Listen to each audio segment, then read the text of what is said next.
Wow, look at that. Nasa parang upper deck po ako ngayon ng Galeon de Espiritu Santo.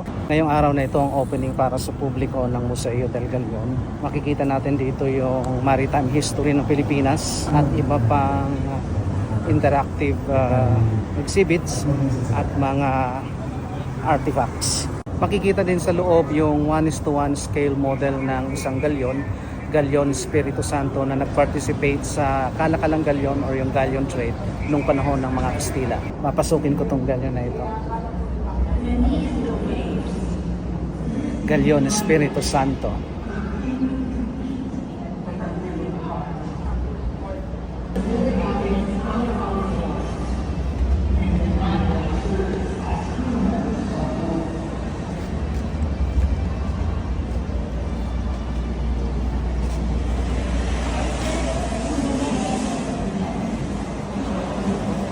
Nandito na tayo sa loob ng galyon. Ito po ay 1:1 scale model ng Galeon Espiritu Santo.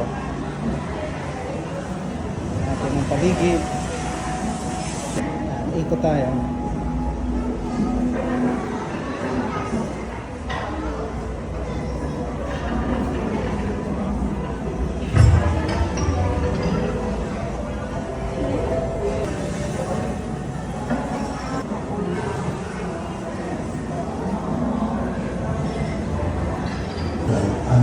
Ikatin natin ang pangalawang palapag ng galyon.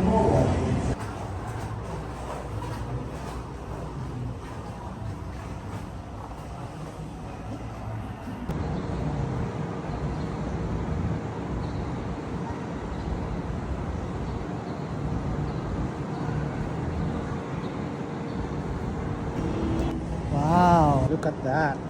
Nasa parang upper deck po ako ngayon ng Galeon de Espiritu Santo. Sa unang pagkakataon ay nakapasok ako kahit sa isang modelo lang ng isang galyon. Isang napakagandang karanasan ito. So more or less ito yung experience na mga tao noon na nakasakay sa galyon. Ito yung kanilang nakikita sa paligid.